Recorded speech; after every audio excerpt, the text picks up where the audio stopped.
तो फिल्म की शुरुआत थेडस रॉस के प्रेसिडेंट बनने से होती है, जो पहले अमेरिका के जनरल थे। इस सब के 5 महीने बाद हमें अपने मेन कैरेक्टर कैप्टन अमेरिका से मिलवाया जाता है, जिसका असल नाम है सैम विल्सन। इस टाइम वो एक मिशन पर था, जिसके लिए वो यूएसए की मिलिट्री के साथ उन्हीं की एयरक्राफ्ट में मेक्सिको पहुंचता है। इस मिशन में उसके साथ उसका सबसे अच्छा साथी टॉरस भी है, जिसे हम फॉल्कन बना देख सकते हैं। मेक्सिको आने के बाद कैप्टन अमेरिका, टॉरस और बाकी सभी सोल्जर्स मिलकर टेररिस्ट से लेने लग जाते हैं, क्योंकि टेररिस्ट ने जापान का एक कंटेनर चुराया था, जिसमें कुछ बहुत ही खास चीज थी। जापान और यूएसए के अच्छे ताल्लुकात थे, इसीलिए यूएसए की मिलिट्री जापान की मदद कर रही थी इस कंटेनर को हासिल करने में। लड़ाई के दौरान हम देखते हैं कि लोगों को मारने के लिए सैम विल्सन बहुत ही अच्छे से अपनी शील्ड के साथ अपने स्ट्रॉन्ग विंग्स का भी इस्तेमाल करता है और एक ही बारी में कई दुश्मनों को मार गिराता है।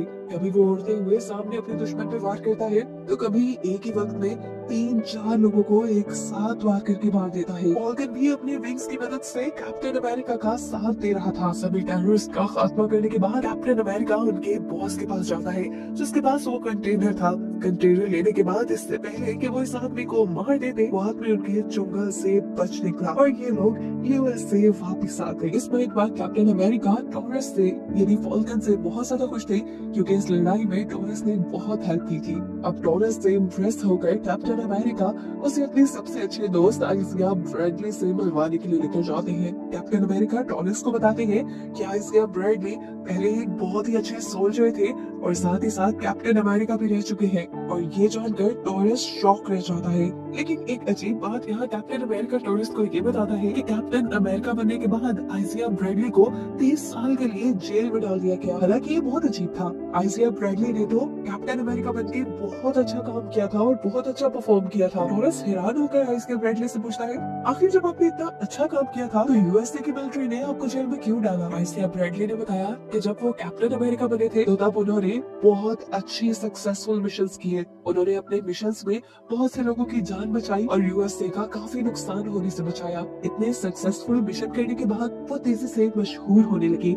लोग उन्हें पसंद करने लगे थे, लेकिन यूएसए की गवर्नमेंट को ये पसंद नहीं आया कि एक ब्लैक आदमी इतना ज्यादा पॉपुलर हो जाए। इसलिए यूएसए की गवर्नमेंट ने मुझे अरेस्ट कर लिया और 30 साल तक जेल के अंदर मेरे ऊपर डिफरेंट एक्सपेरिमेंट करते रहे। इसी वजह से आइजिया ब्रैडली यूएसए की गवर्नमेंट से बहुत ज्यादा नफरत किया करते थे। इनकी इन्हीं बातों की वजह से टॉरस के दिल में भी आइजिया ब्रैडली की इज्जत बहुत बढ़ जाती है और ये लोग अच्छे दोस्त भी बन जाते हैं। ये लोग अभी बातें ही कर रहे थे कि तभी सैम विल्सन को यानी अभी वाले कैप्टन अमेरिका को एक कॉल आती है, जिसमें उन्हें पता चला कि आपके न्यू प्रेसिडेंट ने यानी थेडस रॉस ने व्हाइट हाउस के अंदर एक मीटिंग रखी है। ये मीटिंग एक पार्टी के अंदर है, जिसमें बहुत ही बड़े बड़े लोग आएंगे और इसी के अंदर कैप्टन अमेरिका को यानी सैम विल्सन को भी इनवाइट किया गया है। अगले सीन में दिखाया जाता है कि सैम विल्सन तैयार होकर आइजिया ब्रैडली और टॉरस के साथ व्हाइट हाउस पहुंचा है, जहां पर बहुत सारी कंट्रीज के प्रेसिडेंट भी आए हुए हैं। पार्टी में थेडस रॉस सैम विल्सन को देखते ही उसकी तारीफ करने लग जाते हैं कि उसने मेक्सिको में बहुत अच्छा मिशन किया था। थेडस रॉस उससे इम्प्रेस थे और जापान की खोई हुई चीज को भी वापस हासिल कर लाया था। खैर, अब सभी के सभी लोग मीटिंग रूम के अंदर इकट्ठा हो जाते हैं। थेडस रॉस स्टेज पे आकर मीटिंग का एजेंडा बताने लगते हैं। वो बताते हैं कि आज से कुछ सालों पहले इंडियन ओशन में एक नया आइलैंड पैदा हो गया है, जिसे सेलेस्टियल आइलैंड के नाम से जाना जाने लगा था। थेडस रॉस बताते हैं कि जैसे ही ये आइलैंड उभरा था, इस आइलैंड ने सारे मुल्कों का ध्यान अपनी तरफ कर लिया। सारे ही मुल्क इस पर रिसर्च करने के लिए पहुंच गए और सबको ये बात मालूम हुई कि इस आइलैंड पर कुछ अजीब तरह के मेटल्स पाए जाते हैं, जो मेटल बाकी पूरी दुनिया में नहीं पाए जाते, और ये मेटल सबसे ज्यादा स्ट्रॉन्ग था। इस मेटल का नाम साइंटिस्ट ने एडमेंटियम रख दिया था। जैसे जैसे लोगों को एडमेंटियम के बारे में पता चलने लगा, सभी लोगों ने उसे हासिल करने के लिए यहाँ पे आना शुरू कर दिया। सारे मुल्क एडमेंटियम को लेकर जाना चाहते थे और इस चक्कर में सबकी लड़ाई हो सकती थी, यानी वो आइलैंड किसी भी बड़ी जंग की वजह बन सकता था। इसलिए थेडस रॉस ने ये मीटिंग रखी थी। उसने फैसला किया था कि वो लोग सेलेस्टियल आइलैंड के एडमेंटियम मेटल को बराबर बराबर बांट लेंगे, यानी वो मेटल बराबर हर मुल्क में जाएगी, जिससे किसी भी मुल्क के दरमियान जंग नहीं होगी। थेडस रॉस के साथ सभी मुल्कों के प्रेसिडेंट इस बात पर एग्री हो जाते हैं और ये सब लोग मिलकर नया कॉन्ट्रैक्ट करने का फैसला करते हैं। थेडस रॉस यहाँ ये भी बताते हैं कि जापान ने सबसे ज्यादा एडमेंटियम पे रिसर्च की थी और एडमेंटियम की प्योर फॉर्म को हासिल भी कर लिया था, लेकिन फिर टेररिस्ट के ग्रुप ने जापान की वो रिसर्च चुरा ली, जिससे फिर कैप्टन अमेरिका बचा कर लेके आया। यानी मूवी के स्टार्ट में जिस मिशन पर कैप्टन अमेरिका गया था, वो मिशन एडमेंटियम मेटल को ही बचाने का था, जिसके लिए थेडस रॉस सबके सामने कैप्टन अमेरिका और टॉरस का शुक्रिया अदा करते हैं। इसी मीटिंग के दौरान अचानक से एक बहुत ही अजीब चीज होती है। वहाँ पर जोर से साउंड्स बजने लग जाते हैं और इन साउंड्स के बजते ही आइजिया ब्रैडली, जो कि सैम विल्सन के साथ यहाँ आया था, वो खड़ा हो जाता है। अपने पास वाले गार्ड से जबरदस्ती उसकी गन छीनते हुए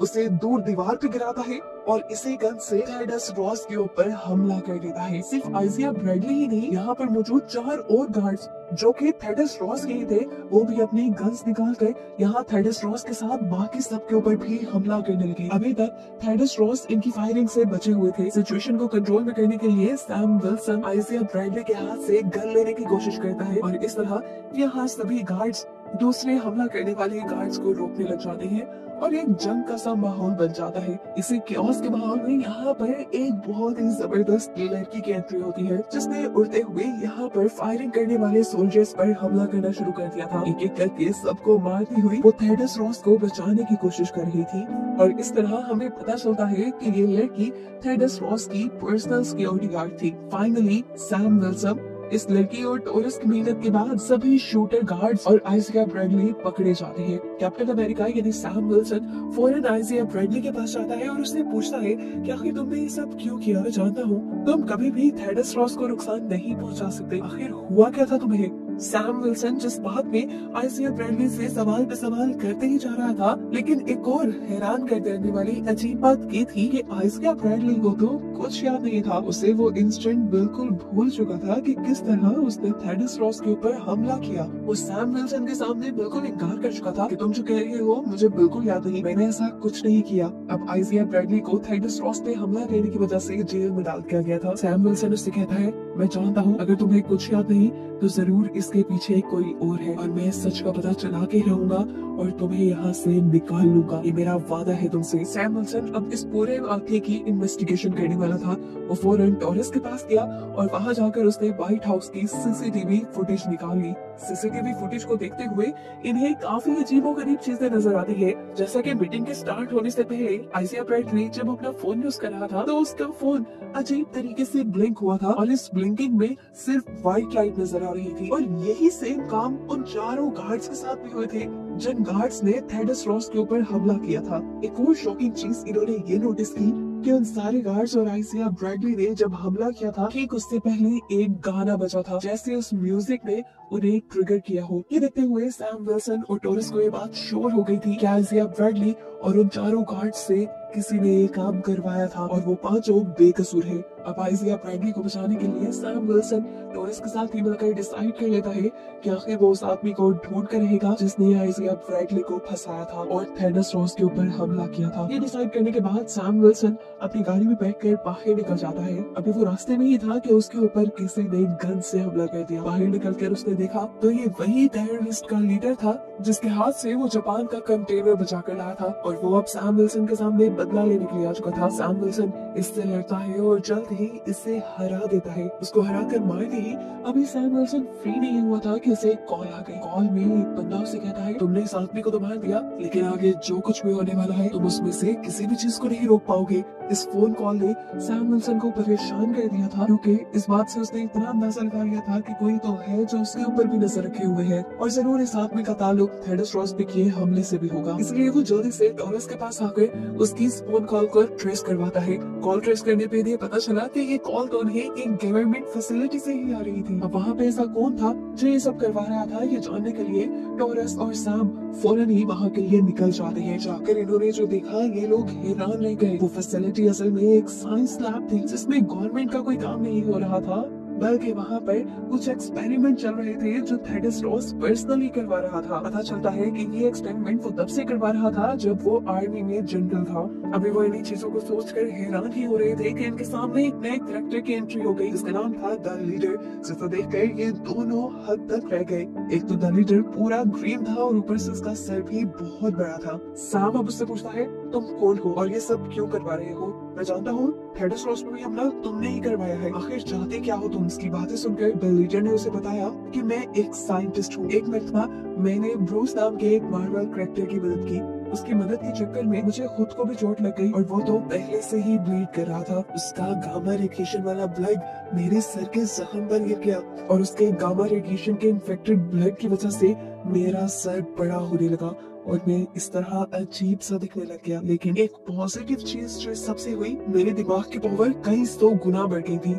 जैसे ही थेडस रॉस को मेरे बारे में पता चला तो उसने मुझे पकड़वा दिया। मैंने उस टाइम थेडस रॉस की बहुत मिन्नतें की कि वो उसे छोड़ दे, जिसके बदले में तुम्हारी हर बात मानूंगा। लेकिन थेडस रॉस ने मुझे नहीं छोड़ा और कहा कि ये सब यूएस की गवर्नमेंट करवा रही है। अगर मैं यूएस का प्रेसिडेंट बन गया तो तुम्हें छोड़ दूंगा। लेकिन अब देखो, थेडस रॉस यूएस का प्रेसिडेंट है, उसके बावजूद भी उसने आज तक मुझे नहीं छोड़ा। यहाँ तक कि प्रेसिडेंट बनने के बाद भी थेडस रॉस मेरे पे एक्सपेरिमेंट करवाता रहा और आखिर एक दिन मेरी गुस्से की इंतहा हो गई। जो साइंटिस्ट मेरे पे एक्सपेरिमेंट कर रहे थे, मैंने उन्हीं को मार दिया और फिर ठान ली कि थेडस रॉस का घटिया चेहरा मैं दुनिया के सामने लेकर आऊंगा और ऐसा करके ही मेरा बदला पूरा हो सकता था। इसीलिए मैंने टेररिस्ट के एक ग्रुप को हायर किया। मैंने उन्हें जापान के कंटेनर को चोरी करने का कहा और इस काम के लिए मैंने CIA के अकाउंट से ही पैसे भेजे, ताकि जब जापान इस मामले की इन्वेस्टिगेशन करे तो जापान को लगे कि सारे मामले के पीछे थेडस रॉस ही है। लीडर से बात करने के बाद सैम विल्सन ने ये बात भी पता चला ली थी कि अभी थोड़ी देर पहले जिस आदमी की उसे कॉल आई थी वो भी लीडर ही था और इन सारी चीजों के पीछे भी लीडर ही है। सैम विल्सन इन सारी चीजों को रोकने के लिए जल्द ही लीडर को पकड़ने का डिसाइड करता है और इससे पहले कि वो यहाँ लीडर के ऊपर हमला करके उसे पकड़ लेता, लीडर चुटकी बजाकर यहाँ पर एक म्यूजिक प्ले कर देता है और यहाँ पर मौजूद सभी गवर्नमेंट के गार्ड्स को हिप्नोटाइज करके उनको अपने लिए काम करने पर मजबूर कर देता है। अब सारे गार्ड्स क्योंकि उसकी बात मान रहे थे तो सभी गार्ड्स सैम विल्सन और टॉरस के ऊपर हमला कर देते हैं। सैम विल्सन और टॉरस दो थे और ये गार्ड्स बहुत सारे। ये दोनों इनसे जब लड़ने में मसरूफ हुए तो पीछे से मौके का फायदा उठाकर लीडर यहाँ से भाग गया। सैम विल्सन और टॉरस बहादुरी से सभी गार्ड्स को मारते हुए आखिर मौका पाते ही यहाँ से निकल जाते हैं लीडर को पकड़ने के लिए। लेकिन बाहर की दुनिया में जाने पर उन्हें पता चलता है कि अब बहुत देर हो चुकी है। लीडर ने जो प्लान बनाया था वो काम कर गया है। जापान ने जब अपने कंटेनर के चोरी होने की इन्वेस्टिगेशन की तो इन्हें पता चला कि उस टेररिस्ट को पैसे देने वाली CIA थी। CIA यूएसए की इंटेलिजेंस कंपनी थी। इसका मतलब कि उनके कंटेनर के चोरी करने के पीछे यूएसए का हाथ था। इसीलिए जापान और यूएसए के दरमियान में एक तल्ख माहौल बन गया।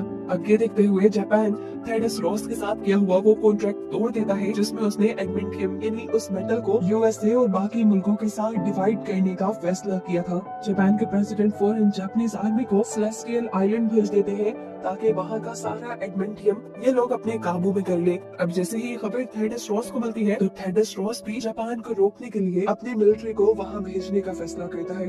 अब क्योंकि सेलेस्टियल आइलैंड पे दो बड़ी बड़ी फौजें हमने सामने आ गई थी तो पूरी दुनिया में ये चर्चे होने लगी कि जापान और यूएसए के दरमियान में जंग होने वाली है। सिचुएशन की बिगड़ने की खबर जैसे ही सैम और टॉरस को होती है वो भी जल्दी से चेंज करते हैं और निकल जाते हैं सेलेस्टियल आइलैंड की तरफ। यहाँ आने के बाद फौरन उसने थेडस रॉस के फाइटर शिप में जाकर थेडस रॉस से मुलाकात की और उसे समझाने की कोशिश की कि कोई भी गलत कदम वो ना उठाए। ऐसे अगर यूएसए और जापान के दरमियान में कोई भी जंग हो गई तो नुकसान पूरी दुनिया को उठाना पड़ेगा। एक तरफ सैम विल्सन सारी कंडीशन को कंट्रोल में करने की कोशिश कर रहा था, जबकि दूसरी तरफ था लीडर जो सैम विल्सन से बचने के बाद आया एक घर के अंदर और वहाँ से एक फोन चुराते हुए उसने यूएस के 2 फाइटर जेट को हैक कर लिया। असल में उन्होंने इस फाइटर जेट के रेडियो सिस्टम को हैक किया था। ये दोनों फाइटर जेट इस टाइम सेलेस्टियल आइलैंड के ऊपर थे। इन फाइटर जेट के रेडियो से अब वो दोनों पायलट्स को जापान के फाइटर जेट्स पर हमला करने का ऑर्डर दे देता है। ये देखते हुए जापान को लगता है कि यूएसए ने जंग की शुरुआत कर दी है, इसीलिए